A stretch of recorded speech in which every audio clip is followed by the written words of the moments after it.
Bonjour et bienvenue sur Sensab. Alors évidemment, c'est un grand plaisir de vous retrouver, Patrick. Je vous remercie vraiment beaucoup, Sandrine. C'est un plaisir partagé. Alors après déjà des interviews, après déjà une conférence ensemble, eh bien on va parler de ce livre, Les pouvoirs secrets des Christomètres. Mais avant, je vais vous représenter pour ceux qui ne vous connaissent pas encore. Alors Patrick Drouot, vous êtes physicien diplômé de l'Université de Columbia à New York.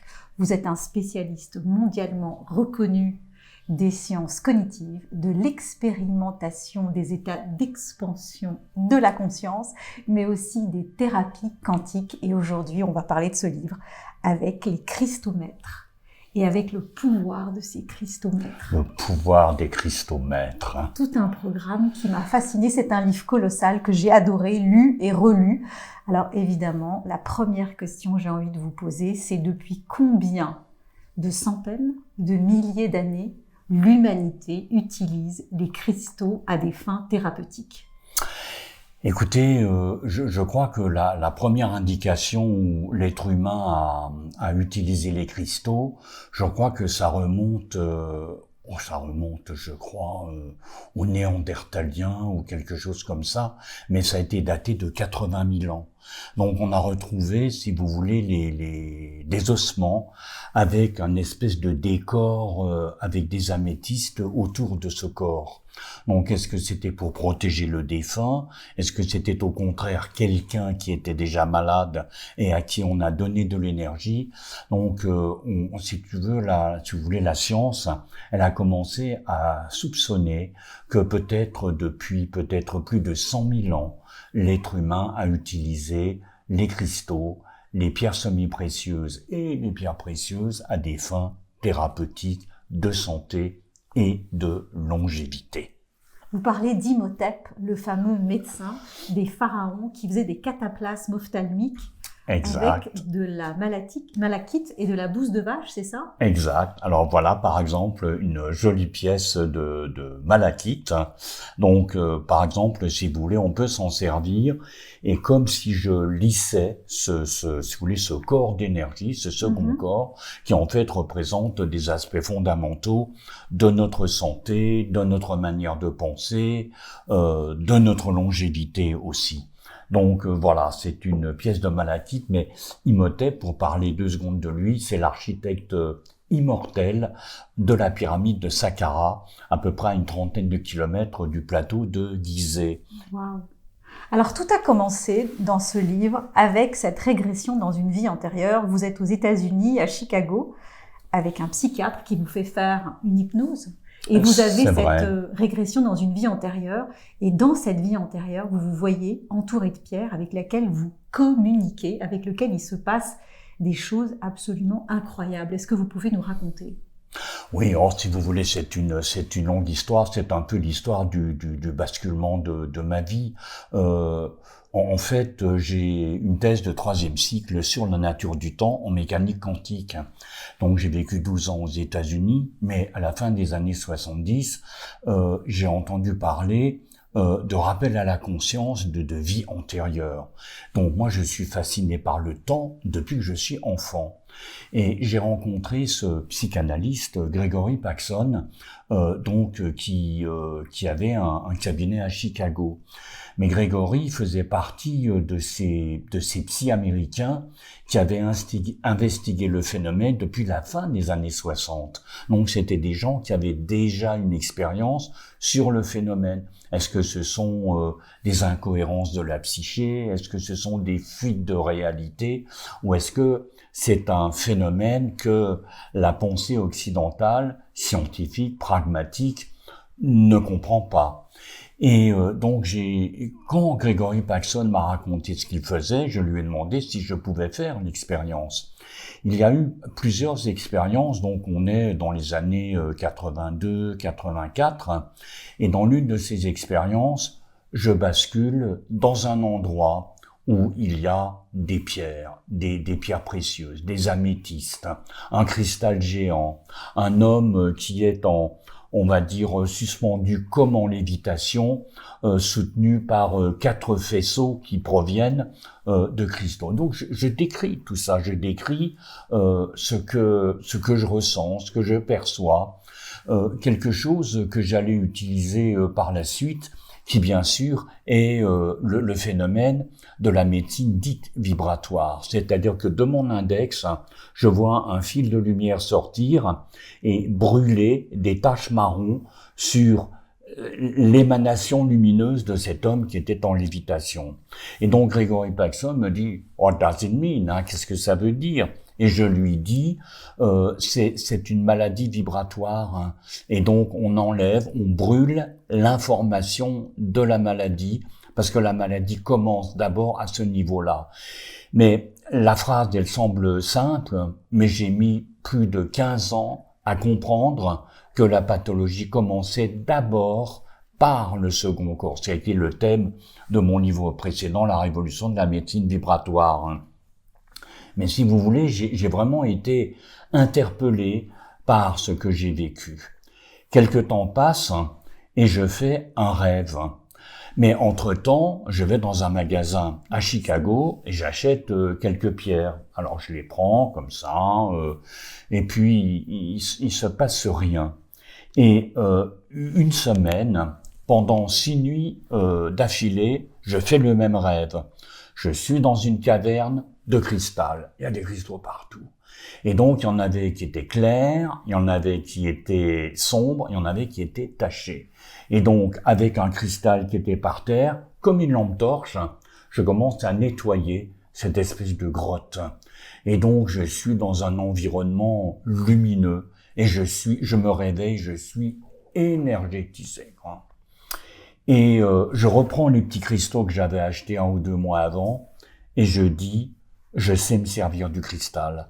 C'était le même rêve, le lundi soir, le mardi, le mercredi, le jeudi, le vendredi, le samedi. 6 nuits consécutives, et le samedi, c'était en route. Donc, il m'a fallu un petit peu de temps pour comprendre ce qu'était réellement le cristal, le minéral.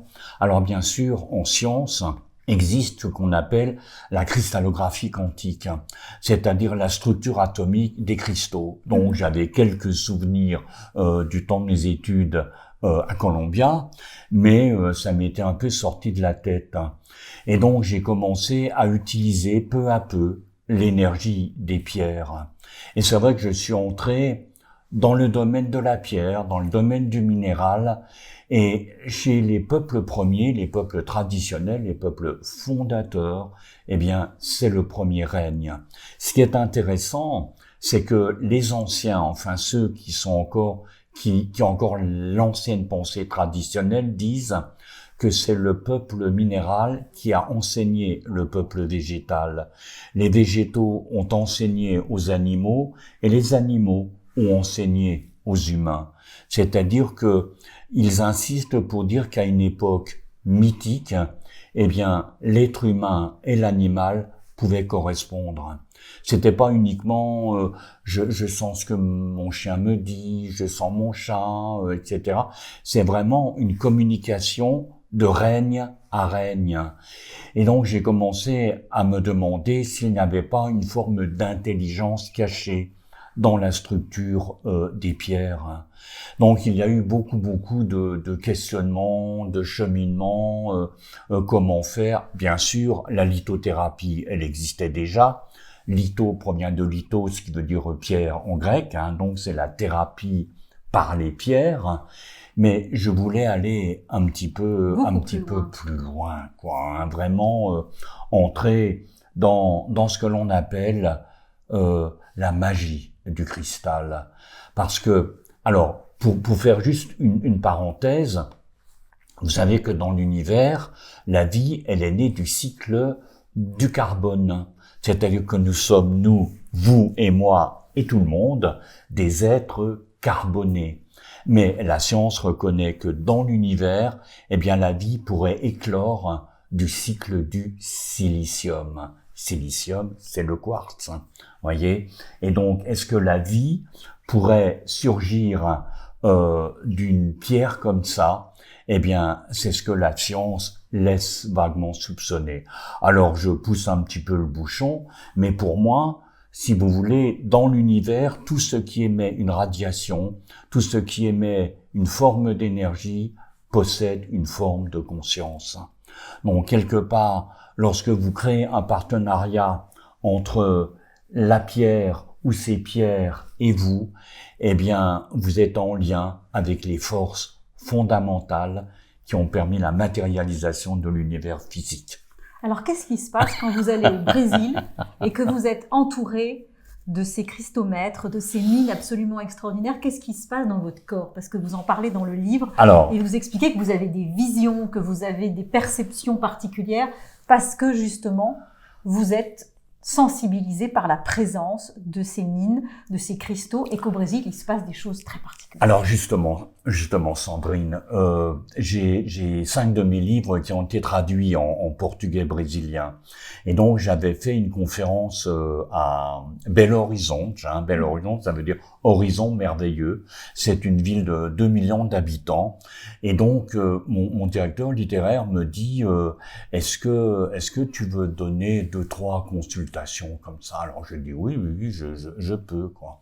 Mais quand j'ai pris les gens, j'ai vraiment eu une espèce de capacité médiumnique, de clairvoyance. J'ai vu des choses sur l'enfance des personnes, leur vie, des images qui défilaient, et je me dis bon sang, mais je suis vraiment en forme aujourd'hui, quoi. Hein.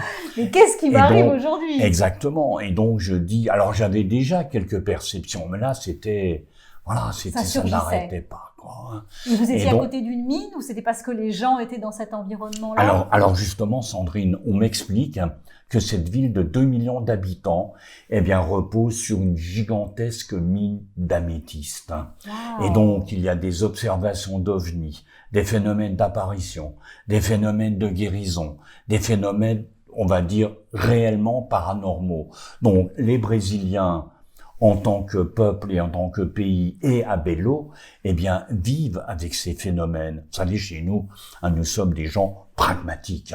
Nous aimons bien les choses explicables par la science. Ouais. Mais je l'ai souvent dit, le surnaturel n'est que du naturel que la science n'a pas encore expliqué. Exactement, voilà. Exactement.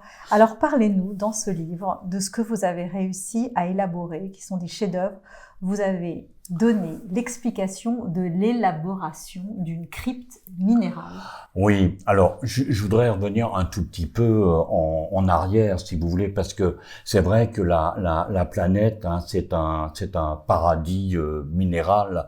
Donc bien sûr, on va dire en 40 ans, si vous voulez, j'ai une collection de pierres. Vous voyez, je vais vous montrer par exemple, mais ça on parlera des cristomètres tout à l'heure.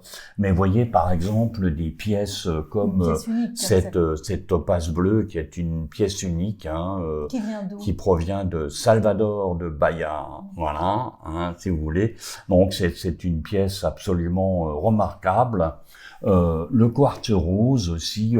Oui, alors ça, elle vient du Mozambique, c'est-à-dire que si vous voulez, bon alors c'est une pièce qui est assez importante en taille, parce que les plus grosses elles font à peu près la moitié de cette taille, donc elle aussi c'est une pièce exceptionnelle, mais c'est une pierre, si vous voulez, qui est liée à l'affectif, aux peines d'amour, au deuil, alors quand vous la portez ou quand vous la touchez, eh bien, elle apaise beaucoup. Elle pacifie. Si vous voulez, c'est je dirais qu'elle a une énergie presque maternelle. Vous savez, quand vous dites à quelqu'un, mais ça va aller, vous voyez, etc. Ça, c'est le quartz rose. Est-ce que ces pierres vous parlent? Est-ce qu'elles pulsent avec vous? Est-ce que vous les sentez vibrer? Ah, écoutez, alors je vous raconte une anecdote. Dans mon bureau, j'avais, alors ça, si vous voulez, c'est une très très belle pièce, mais j'en avais une, si vous voulez, qui faisait au moins 1,5 fois cette taille. Et si vous voulez, pour moi, c'est une pierre qui était liée au monde stellaire. Et donc, je l'ai appelé le grand-père des étoiles. Et le grand-père des étoiles, donc, trônait dans mon bureau. Et il y avait une femme que je connaissais bien, qui venait de temps en temps à la maison et qui me dit, tu le vends? Je dis, non, bah, tu sais, c'est une pièce, c'est ma collection, c'est à moi, etc. Un matin, j'arrive dans mon bureau et j'ai comme une sensation bizarre, hein, et je dis à ma femme, Liliane, je dis, écoute, le grand-père, il veut partir, hein, il veut aller ailleurs, hein, il veut partir, il veut me quitter. Et donc, je revois cette femme quelque temps après, hein, peut-être 1 ou 2 mois après, et je lui dis, écoute, si tu veux le grand-père des étoiles, il est à toi. Alors, je vais pas une affaire parce que je te le vends le prix que je l'ai acheté, voyez. Et donc, alors bien sûr, elle était heureuse parce qu'elle savait que c'était une très belle pièce. Et donc, le lendemain, quand je suis revenu dans mon bureau, j'ai eu une sensation de vide, une sensation de tristesse, parce que mon grand-père des étoiles était parti. Et vous savez pourquoi il a voulu vous quitter? Il avait fait son... Écoutez, oui, exactement. Alors, ça m'est arrivé avec d'autres pièces, avec une pièce qui était moins importante cette année. Je l'ai emmenée dans un séminaire, et puis j'ai dit, ben voilà, elle est à vendre. Alors bien sûr, elle est partie très rapidement, mais parfois, ce sont des pierres elles veulent voyager. Vous voyez, par exemple, bon, on vend peu de pierres parce qu'on n'est pas dans la vente de pierres, mais on en vend un petit peu quand on fait des séminaires ou des formations. Bien sûr. Et donc, quand on a des pièces particulières, vous savez, c'est comme par exemple, quand vous dites oh ben il sera bien dans cette famille-là. Comme un animal. Il sera exactement. Et donc quand on voit quelqu'un vraiment qui aime la pierre et qui prend une pièce particulière, eh bien on est content pour la pierre et pour la personne parce qu'on sait que cette pierre sera bien chez cette personne-là ou chez cette famille. Et elle Absolument. fera du bien à cette personne. Est-ce que vous savez ce qu'est une larme de bonheur, Sandrine? Non, mais j'aimerais bien savoir. Alors, dans la tradition des Indiens du sud-ouest américain, des Indiens du désert, il y a donc les Navajo. Et donc, ce sont 7 frères, hein, qui montent vers les étoiles. Donc, ils s'éloignent un peu de la Terre. Donc, ils voient la planète bleue, ils voient le soleil, ils voient les étoiles et ils pleurent. Ils pleurent de bonheur parce que ils découvrent toute la beauté de l'univers que le Créateur donc a manifesté. Et donc leurs larmes, en tombant vers la terre, se sont solidifiées et ont donné la turquoise. Oh, c'est ça, donc, la turquoise, c'est ma pierre préférée. La turquoise, ce sont des larmes de bonheur des 7 frères Navajo du sud-ouest américain, lorsqu'ils sont allés. Alors c'est une pièce aussi, elle est plus courante, mais il y en a beaucoup des turquoises. Voilà, mais c'est une pièce brute, elle vient d'Arizona, elle est juste, vous voyez, elle est juste facettée sur une face, mais c'est une très très belle pièce, hein, c'est, voilà. Wow. Alors ces cryptes. Alors les cryptes. Donc nous sommes en 2008, donc le temps a passé, plus de 20 ans ont passé, et je suis rarement malade dans ma vie, et quand je suis malade, je suis agonisant pendant 1 jour ou 2 jours comme ça. Et en l'espace de quelques heures, pouf, je sais pas pourquoi, c'est terminé. Et donc j'ai une bronchopneumonie. Donc je me traîne à l'ordinateur, ma femme me dit mais va te coucher, j'avais 42 fièvres, elle dit je ne peux pas. On est en train de me donner des informations. Et donc, si vous voulez, dans un espèce de brouillard, parce que, bah voilà, vous êtes malade, vous êtes mal foutu, vous avez de la fièvre, voilà.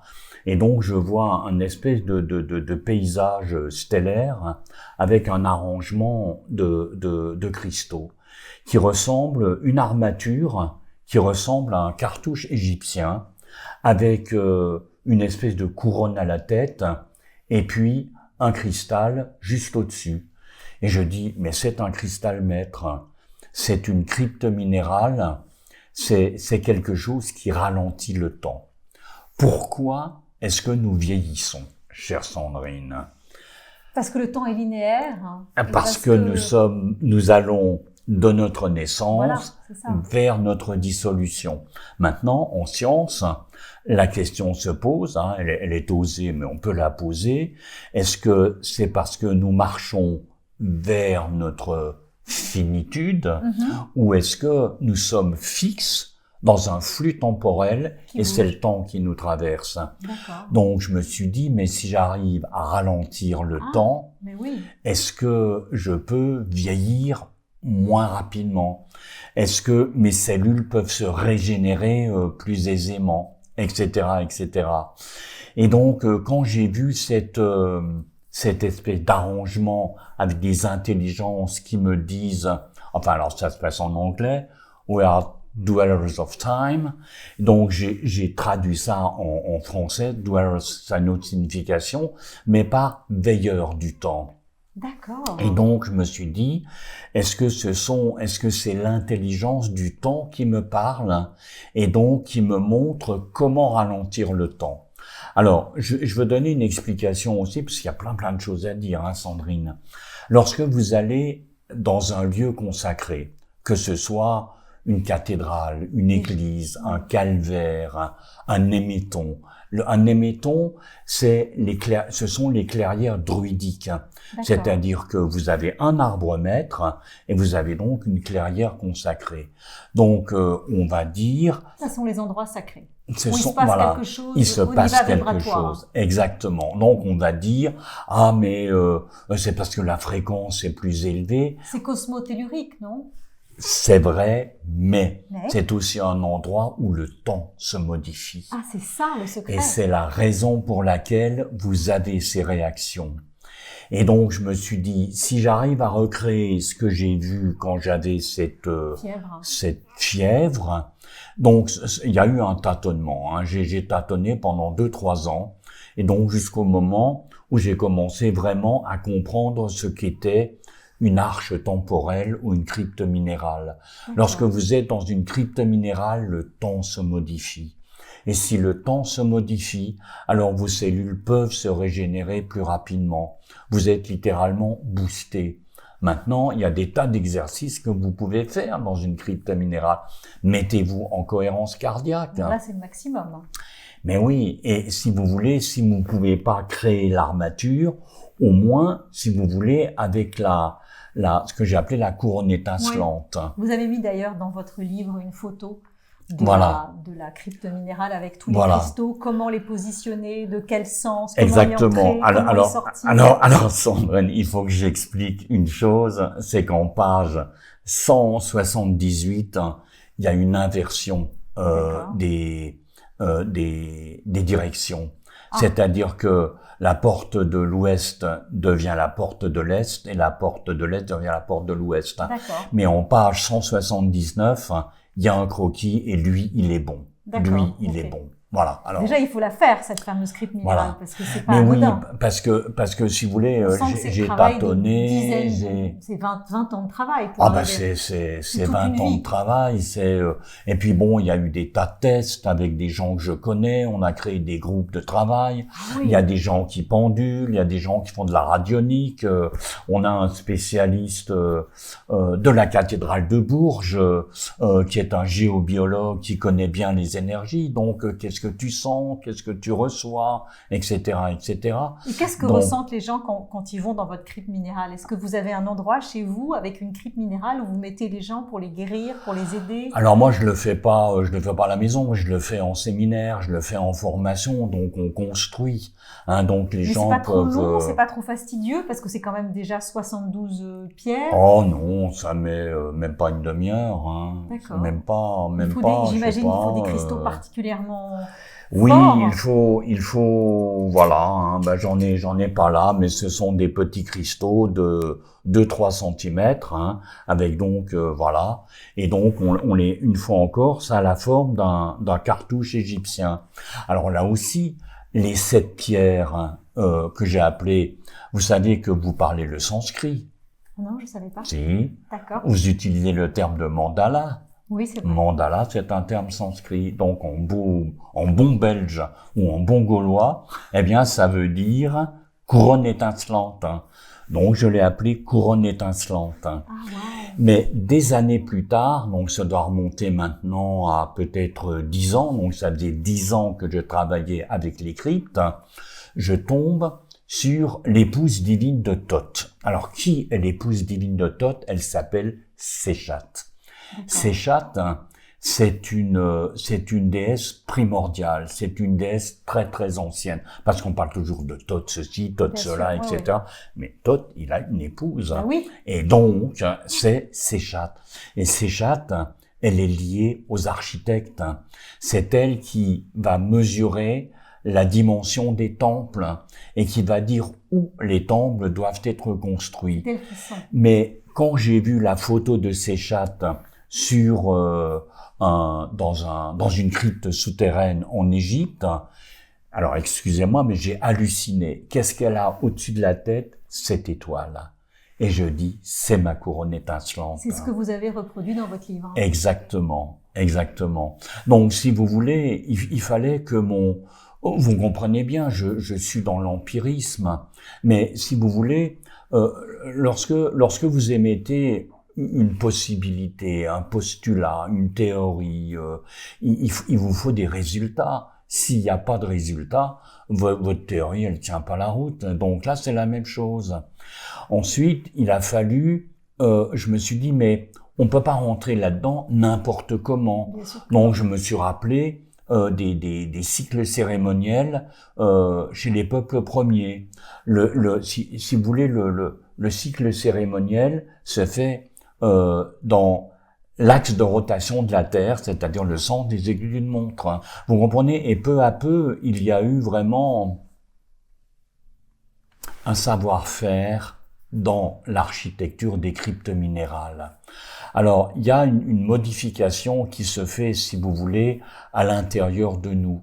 Il y a des réseaux qui s'activent, le prana qui circule plus rapidement, certains chakras, dont surtout le 6e qui est fortement sollicité, qui commencent à s'activer. Je suis en train de chercher quelque chose. Est-ce que vous savez que vous avez une pierre dans la tête? Vous savez, parfois on dit il a la tête dure comme du bois. Oui. Mais là, c'est une pierre. Oui. Eh bien, la glande pinéale, c'est ça. C'est un minéral vascularisé. C'est une apatite. Alors, c'est pas moi qui le raconte, c'est le département de neurologie de l'université de Sao Paulo au Brésil. Par diffraction, par rayon X, ils se sont rendus compte que notre glande pinéale, c'était un minéral vascularisé. Et donc, ils ont découvert que ce minéral, c'était de l'apatite. C'est A-P-A-T-I-T-E.